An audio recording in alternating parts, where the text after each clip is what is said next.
सहनाववतु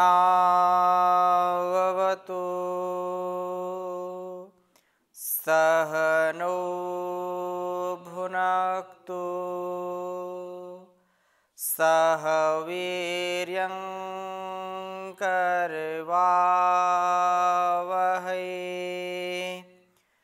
तेजस्विनावधीतमस्तु मा विद्विषावहै। ओम शांति शांति शांति। वैदिक जीवन पद्धति की इस कक्षा में आप सबका पुनः हार्दिक स्वागत है, अभिनंदन है।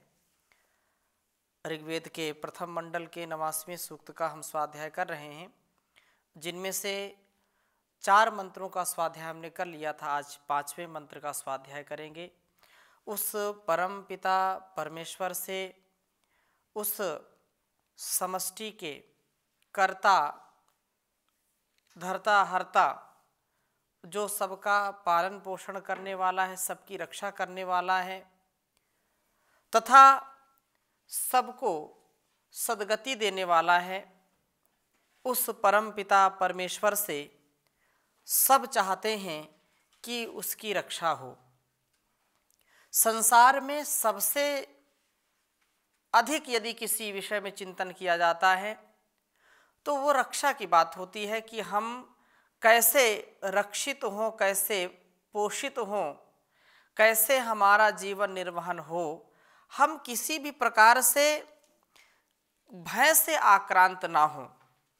चाहे वह भोजन की चिंता हो, चाहे जीवन की चिंता हो, चाहे संसार में संबंधों की चिंता हो। चिंता यदि हम करते हैं तो संसार का जो व्यवहार है और जो हमारे जीवन की गति है वह स्थगित हो जाती है, आगे नहीं बढ़ पाती है। इसलिए हम अपने माता पिता की भी जब हम बड़े होते हैं तो उनकी रक्षा करते हैं, और जब तक हमारा आयुष्य बढ़ता नहीं है, अर्थात जब तक हम माता पिता गुरु की सन्निधि में रह करके अपने निर्माण को आगे बढ़ाते हैं, तब तक हम माता पिता और आचार्यों से पोषण पाते हैं, उनसे हम रक्षित होते हैं, उनसे सुरक्षित होते हैं। इसलिए जो सबसे संसार का मुख्य विषय है वो रक्षा का है। भोजन 1-2 दिन ना मिले तो कार्य चल सकता है। यदि छोटा शिशु है, भूखा है और एक और डरा हुआ भी है, तो सबसे पहले, एक डरा हुआ है, दूसरा भूखा है, तो सबसे पहले 2 में से किसका समाधान करते हैं लोग? डर जिससे है उससे हम बचने का उपाय करते हैं। बच्चा बहुत भूखा है और डरा भी हुआ है तो सबसे पहले जा करके माँ की गोद में आश्रय पा करके अपने को सुरक्षित पाता है, अपने को बिल्कुल रक्षित पाता है तो शांत हो जाता है।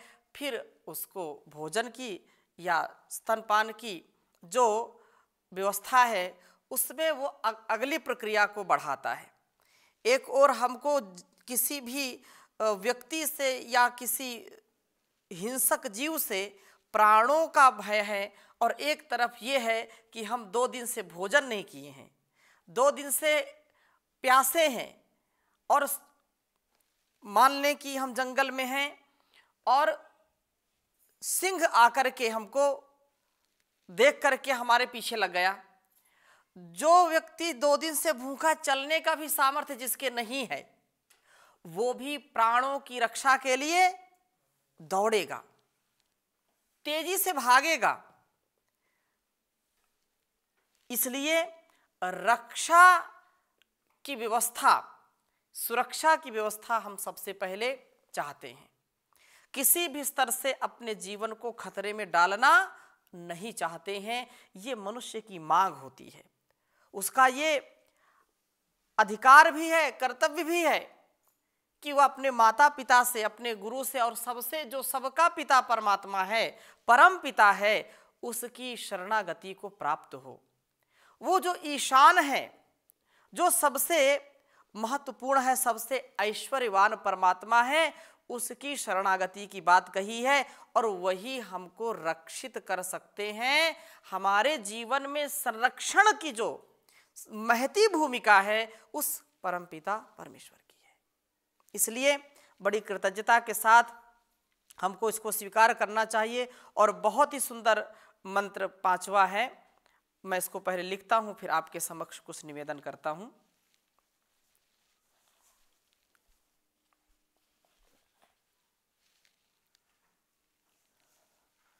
ओम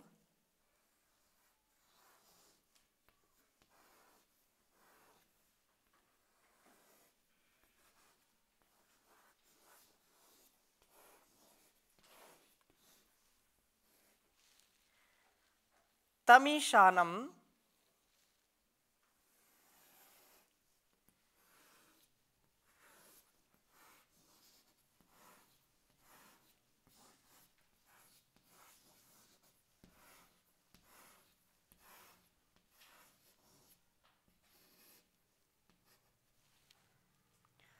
जगतस्तस्थुषस्पतिम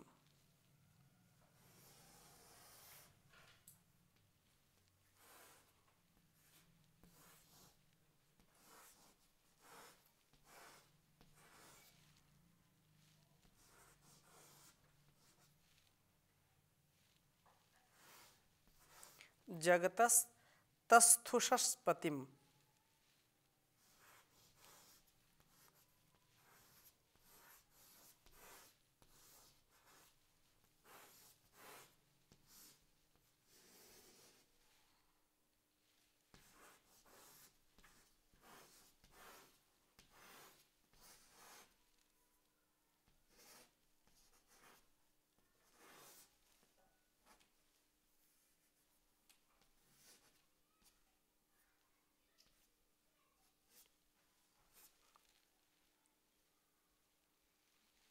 तस्थुषस्पतिम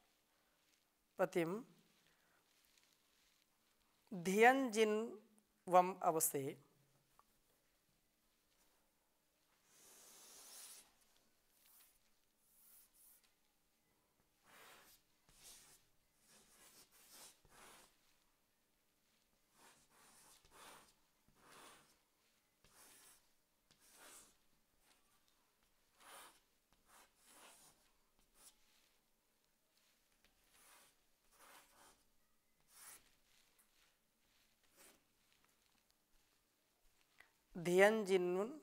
जिन्वम अवसे जिन्वम अवसे।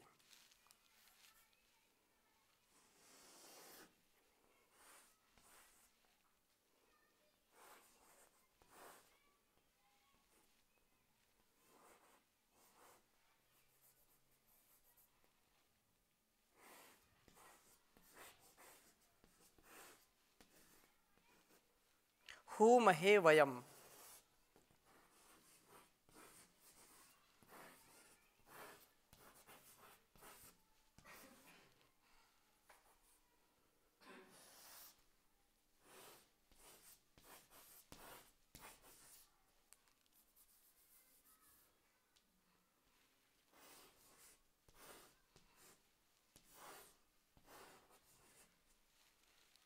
पूषा नो यथा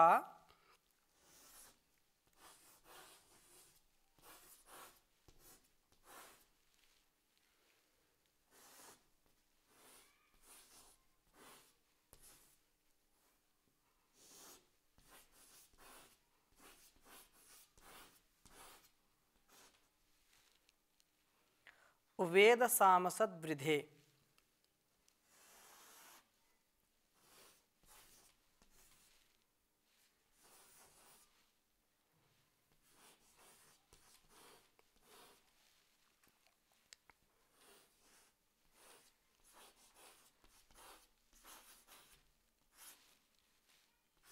वेद सामसद वृद्धे रक्षिता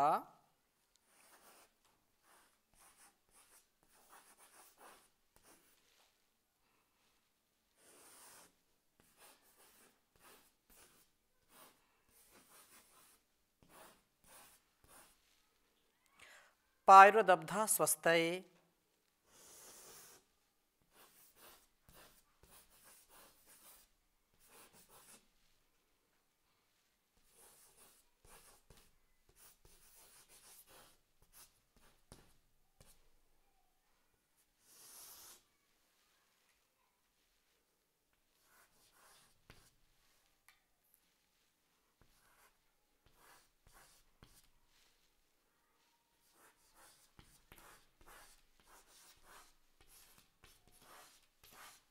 उच्चारण करेंगे एक बार।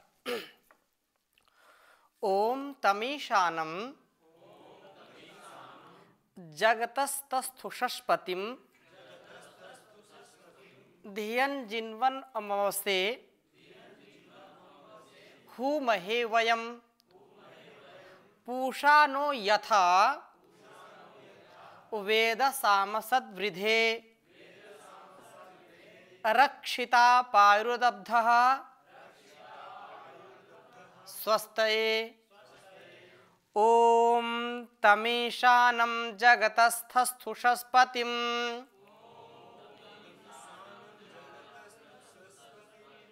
धियं जिन्वन् अवसेहुमहे वयं पूषा नो यथा वेद सामसद्वृधे रक्षिता पायुर्दब्धा स्वस्तये। ओम तमीशानं जगतस्थस्थुषस्पतिं धियं जिन्वमवसेहुमहे वयं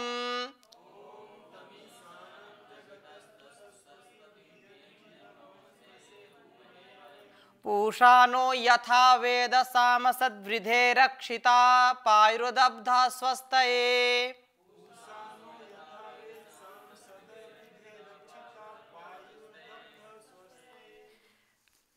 भावार्थ इस प्रकार से समझेंगे।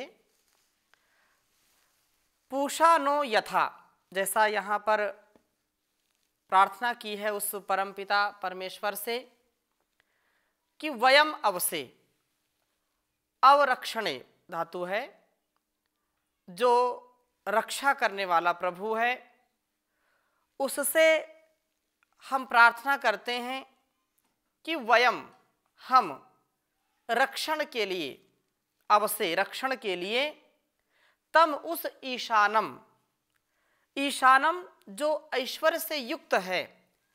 संसार में कितना भी व्यक्ति धनवान हो जाए, बलवान हो जाए, बुद्धिमान हो जाए, शक्तिमान हो जाए, ऐश्वर्यवान हो जाए, रूपवान हो जाए, पूरे पृथ्वी का उसको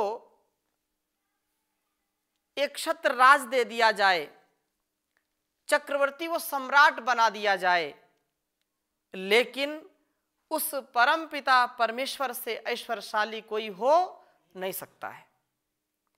कितना ही रूपवान हो, कितना ही बुद्धिमान हो, कितना ही शक्तिमान हो संसार में, परंतु उस ईश्वर के आगे, उस जगतपति के आगे, उस अधिपति के आगे कोई भी अपना वर्चस्व नहीं बना सकता है, क्योंकि जो भी वर्चस्व है उसी के ही द्वारा दिए गए सामर्थ्य से हम अपना वर्चस्व बनाते हैं, अपना वर्चस्व स्थापित करते हैं।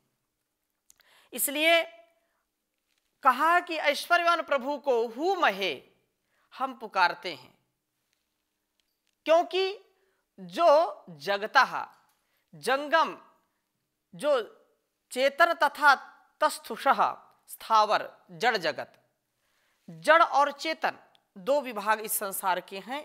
स्थावर जंगम कहें, जड़ चेतन कहें, सजीव निर्जीव कहें, ये जो कुछ भी हम देख रहे हैं संसार में, कितने कितने विशाल पहाड़ पर्वत, कितने गहरे समुद्र सागर जो हैं, नदियाँ, कितने प्रकार के जीव जंतु, कितने प्रकार की वनस्पतियां, कितने प्रकार के फल फूल देख करके हमारा मस्तिष्क चकराता है, चक्कर खाता है कि कैसे उस विधाता ने इस सबको बनाया, कैसे उसने इस संसार को रचा है। तो वह जो जड़ और चेतन का पति है। कहा है जगतः जगतस् तस्थुषस पतिम, उस जगत पति का, क्योंकि वो स्वामी है। पति किसको बोलते हैं? स्वामी। तो जड़ और देवता भी ऐसे दो प्रकार के बताते हैं, एक जड़ देवता, एक चेतन देवता। जड़ देवता वो हैं जो पंच महाभूत हैं, छित जल पावक गगन समीरा, पंच तत्व से बना शरीर। ये जो पांच तत्व हैं ये एक देवता है। हमारी इंद्रियां भी देवता कहलाती हैं। अनेज देकम मनसो जवियो नैना देवाप्नुवन पूर्वमर्षत् तद्धावतो नान्यते तिष्ठत् तस्मिन्नपो मातरिश्वा दधाति। तो जो देव है वो देव की दो कैटेगरी बताई हैं, एक जड़ है और एक चेतन है। दोनों से हमारा जीवन चलता है। माता पिता गुरु आचार्य भाई बंधु और जो भी हमसे बुद्धिमान हैं, हमसे श्रेष्ठ हैं, जानवान हैं, उनसे भी हमको बहुत कुछ मिलता है।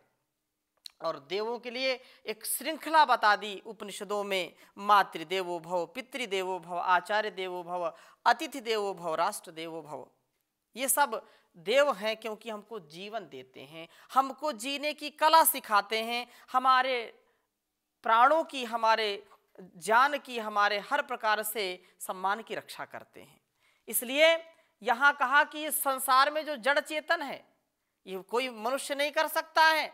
इन सबका स्वामी कोई है जो इस संसार में सूर्य चंद्र, करोड़ों करोड़ों सूर्य जिसके गोद में पल रहे हैं, जिसकी गोद में प्रकाशित हो रहे हैं, ऐसा वो परमात्मा जिसका एक एक कार्य हमारे बुद्धि के सामर्थ्य से परे है।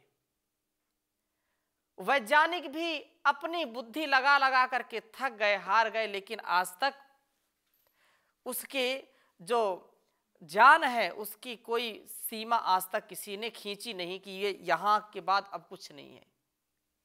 ऋषियों ने कहा नेति नेति नैति नैति, जितना हमने जाना केवल इतना ही नहीं, बहुत कुछ है।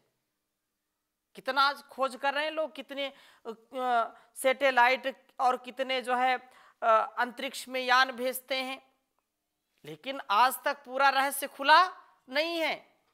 कहते हैं कितने गैलेक्सियां हैं, कितने प्रकार के जो है ग्रह नक्षत्र हैं, आज तक हम अपने सौर मंडल को भी क्रॉस नहीं कर पाए। कि किया? नहीं किया, उसी में चक्कर लगा रहे हैं और कई कई सौ वर्ष व्यतीत हो गए। ऐसे तो इस सृष्टि को बने हुए अरबों वर्ष हो गए, करोड़ों वर्ष हो गए, लेकिन हम उसकी सत्ता और उसकी व्यवस्था का राज अभी तक जान नहीं पाए, अपने शरीर को ही नहीं समझ सके। तो ये बात कही कि ये परमात्मा जो जड़ और चेतन, जड़ को ही देख लीजिए कितना वैज्ञानिक बनाया है। चेतन की तो बात हम करते ही हैं, जड़ में भी कितना, मिट्टी जड़ ही तो है, लेकिन इसमें कितनी वैज्ञानिकता है, कितना इसमें अनुशासन है, कितना प्रभु का सम्मान है। उसकी एक भी व्यवस्था का कोई भी, चाहे जड़ हो चाहे चेतन हो, कोई अतिक्रमण करने वाला नहीं है। सूर्य उदय होगा, उसको इस काम में लगा दिया कि तुमको संसार को प्रकाशित करना है, वो अपने समय पर आता है और अपने समय पर चला जाता है। चंद्रमा को बता दिया कि तुमको शीतलता ही देनी है, वो कभी गर्मी नहीं देता है। जल को कह दिया शीतल, शीतल हो जा, कितना भी गर्म करो बाद में शीतल ही हो जाता है, ठंडा ही हो जाता है। तो ये जड़ भी उसकी नियम की पालना करते हैं, उसकी नियम का कोई भी उल्लंघन नहीं कर सकता है। जीव भी कितना करेगा, मनुष्य का सामर्थ्य है और मनुष्य कर्म करने में स्वतंत्र है, कर्म प्रधान इसको बनाया है। लेकिन जो जीव हैं वो कभी इसका अतिक्रमण नहीं कर सकते हैं, चाहे कोई भी पशु पक्षी हो, उस परमात्मा की जो व्यवस्था है उसमें कोई परिवर्तन कर नहीं सकता है। इसलिए कहा वो जगतपति है, जग का पति है। और जग में भी दो प्रकार का, चाहे वो जड़ हो चाहे चेतन हो, चाहे जगत जो जा माने जन्मना और गत माने चले जाना। संसार को क्या कहते हैं? संसार है संसरती संसारः, जो सम्यक प्रकार से सरकता रहता है, चलता रहता है, चलता रहता है, परिवर्तनशील है, जो वही क्या कहलाता है? संसार। संसरती जो सरकता रहता है, आगे आगे बढ़ता रहता है, वही संसार है। तो इस संसार का भी नियमन करने वाला वो जगतपति है। इस मनुष्य का चाहे जीवन हो चाहे पशु पक्षियों का जीवन हो, इसलिए कहा जगतः तस्थुषः, स्थावर और जंगम, जड़ जगत और चेतन जगत के पतिम आप स्वामी हैं। तथा धियम जिन्वम, धी भी कर्म भी प्रणयतव्यम, जो उत्तम कर्मों के द्वारा जो है स्तुत्य हैं, जो उत्तम कर्मों के द्वारा आराध्य हैं, जो वास्तव में सदकर्मों के द्वारा प्रभु को प्रीणित करते हैं, उसको तृप्त करते हैं, वही उसकी जो है व्यवस्था और उसकी सुरक्षा, उसकी संरक्षण की कामना को सफल कर पाते हैं। अर्थात वही उस परमात्मा का सानिध्य पाते हैं, सन्निधि पाते हैं, उसकी विशेष कृपा को पाते हैं उत्तम कर्मों के द्वारा ही। इसलिए कहा है कि अवश्य में भोक्तव्यम कृतम कर्म शुभाशुभम न भुक्तम क्षीयते कर्म जन्म कोटि शतैरपि। संसार में हम चाहे मन से कर्म करें, चाहे वाणी से करें, चाहे शरीर से करें, हमको उसका परिणाम, उसका फल सुख दुख के रूप में, धर्म अधर्म का जो होता है पाप और पुण्य के रूप में भोगना ही पड़ता है। चाहे कितने भी दिन बीत जाएं, कितने वर्ष बीत जाएं, कितने जीवन बीत जाएं, कितने जन्म बीत जाएं, हमको ये काम जो हमने किया है इसका फल हमको भोगना ही पड़ेगा। हमने यदि पेड़ बबूल का लगाया है तो आम नहीं, हमको उससे कांटे ही मिलेंगे, इसमें कोई शंका नहीं है। तो यह जड़ भी उसकी महत्ता को, उसकी सत्ता को मानते हैं। पत्ता पत्ता उसकी सत्ता और उसकी व्यवस्था का बखान कर रहा है, तो हम उसके प्रति कृतज्ञ हों। इस मिट्टी में सब कुछ पैदा होता है, इस मिट्टी में उसने ऐसा गुण इसको दे दिया है, ऐसी व्यवस्था इसकी बना दी है कि जो जैसा बीज डालेगा उसको वैसे ही फल इससे मिल जाते हैं। एक ही खेत में आप गन्ने लगा दीजिए, आप मिर्च लगा दीजिए, आप सरसों लगा दीजिए, आप बैंगन लगाइए, नीम लगाइए, गिलोय लगाइए, आम लगाइए, अमरूद लगाइए, अंगूर लगाइए, सबका स्वाद अलग अलग है। पोषण तो एक जैसा हो रहा है, लेकिन सबकी व्यवस्था क्या है? उस परमात्मा ने अलग अलग की है। इसलिए उस परमात्मा की रक्षा को हम स्वीकार करें। और कैसे? हम अनकंडीशनल सरेंडर से उसको पा सकते हैं। हम जब जानते हैं कि उसका ही सब कुछ है तो अपना तो कुछ है ही नहीं। ईशावास्यमिदं सर्वं यत् किंच जगत्याम जगत्तेन त्यक्तेन भुंजीथा मा गृधा कस्विद् धनम। तो कृतज्ञता से, उसकी भक्ति से हम अपने आप को ओतप्रोत करें, और वह उसने जीवन दिया है, जगत दिया है, तो उसके ही हम समर्पित हो जाएं। यह जीवन तुम्हारा तुम्ही को है अर्पण, ये जीवन तुम्हारा तुम्ही को है अर्पण, लगा दो किनारे इसे मेरे भगवन, मैं पथ से गिरूं तो मुझे थाम लेना, दया करके सद जान देते ही रहना, ये सोया है मानव इसे तुम जगा दो, ये सोया है मानव इसे तुम जगा दो, लगा दो किनारे इसे मेरे भगवन। ओ करुणा के सागर दया के हो दाता, तुम ही जग के पालक, तुम ही हो विधाता, जो सच्चा है रास्ता उसे तुम दिखा दो, जो सच्चा है रास्ता उसे तुम दिखा दो, लगा दो किनारे इसे मेरे भगवन, तुम्हारे भरोसे है ये जीवन की नैया, तुम्हारे भरोसे है ये जीवन की नैया, लगा दो किनारे मेरे खिवैया, कहीं डूब जाए ना इसे तुम बचा लो, कहीं डूब जाए ना इसे तुम बचा लो, लगा दो किनारे इसे मेरे भगवन, लगा दो किनारे इसे मेरे भगवन। तो हम सब की वो रक्षा करता है और हम उसकी रक्षा के पात्र बने, अपने कर्मों को उसको समर्पित करते हुए आज की कक्षा को यहीं पर विराम देते हैं। शेष चर्चा अगली कक्षा में इसी मंत्र पर करेंगे। ओम